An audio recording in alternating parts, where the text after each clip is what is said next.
Pilate, I didn't choose to be the governor here in Jerusalem over these Jews in Israel. But here I was, governor of these loud, rebel-rising people. I wasn't in the glorious Rome where I had been raised and educated. No, I was amongst these Jews, trying to keep the peace, trying to barter with high priests and chief priests, trying to keep the people under control so they followed Caesar's law. That was my role, that was my job.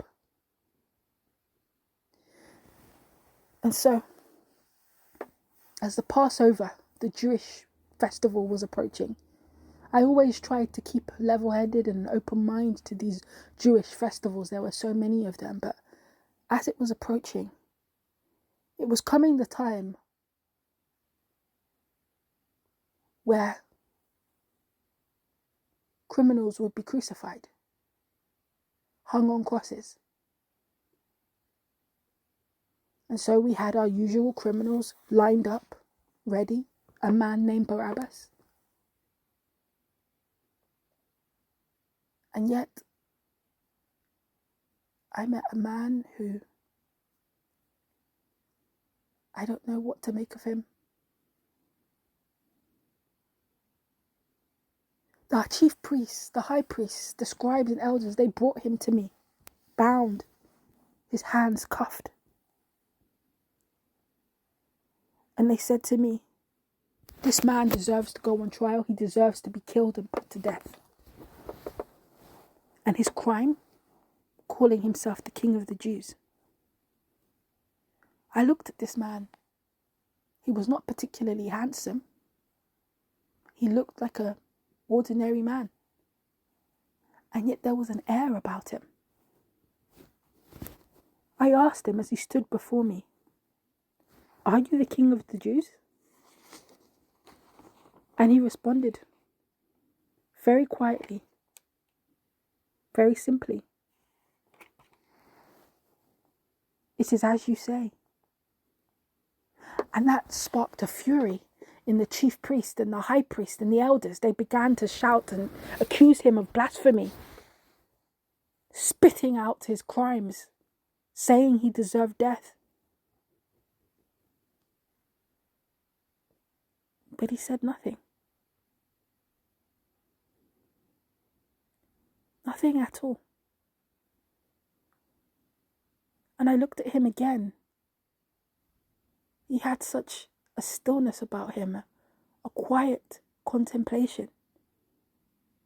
I asked him, do you not hear how many things they testify against you? Speak up. Defend yourself. He said nothing. Not one word. Frankly, it was impressive. I was kind of in awe. The boldness in such danger. He didn't seem afraid at all. At the feast that I would have, I would usually release one prisoner. And I would grant the multitudes one prisoner who they wished. Currently, we had a prisoner called Barabbas. And he was serving time.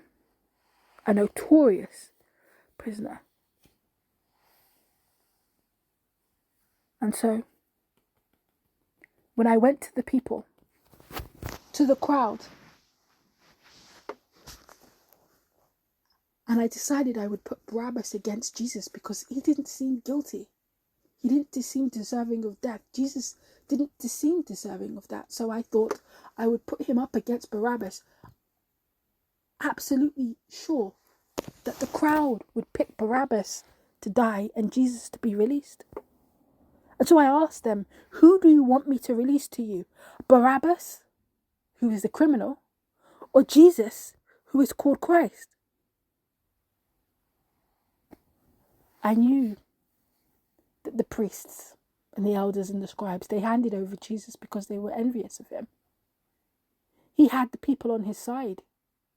He was a teacher. Everybody was talking about him around Jerusalem. There was talk that he had come in to the city on a donkey with people shouting, "Hosanna in the highest." At one point, the fervour was equaling that of our Romans' fervour for Caesar. So I knew the elders and the scribes and the priests, they were jealous. That's why they placed him under arrest. That's why they brought him to me. That's why they wanted him dead. And so I had decided I would put him up against Barabbas.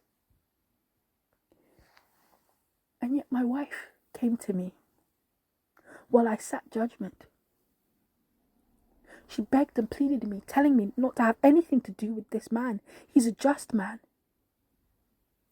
She said she had had terrible dreams, nightmares, because of him. Begged me, please, don't have anything to do with this man. Don't get involved. And I heard her. I heard what she was saying. And it's why I tried to put him up against Barabbas. Because surely they would want to release Jesus. And yet I don't know how they did it. The chief priests, the elders, they clearly must have persuaded the multitudes. I don't know what they said to them. I don't know what they promised the people. But when I put that question to them, Barabbas or Jesus the Christ, and who should be destroyed? They asked for Barabbas to be released and for Jesus to be destroyed. I asked them again, trying to make clear, not understanding why. Which of the two do you want me to release to you? I made it very clear. And they shouted, Barabbas. And my heart sank. Of all people, why a criminal? So I asked them again, what then shall I do with Jesus, who is called the Christ? And they shouted as one, crucify him. And I couldn't understand this. So I questioned them, what evil has he done? But they shouted out again, crucify him. Let him be crucified. I didn't know what to say or to do. I couldn't convince them. I just knew he was innocent. But I looked at the rabble, I looked at the multitudes, and they had that look in their eyes, mutiny. If I didn't give them what they wanted, I don't know what they would do. They looked like they would cause an uprising, and that's the last thing we needed in this Passover season. The last thing I needed was Caesar to hear that I couldn't handle my post as governor. And so I asked for water. And I washed my hands. And I decreed it before them boldly. I am innocent of the blood of this just person. You see to it. I made it very clear that this was on them. I did not choose this. They chose this. And they said, his blood be on us and our children.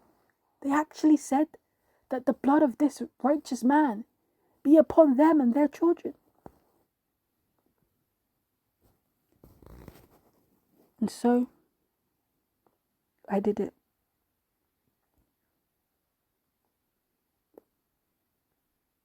I released Barabbas to them.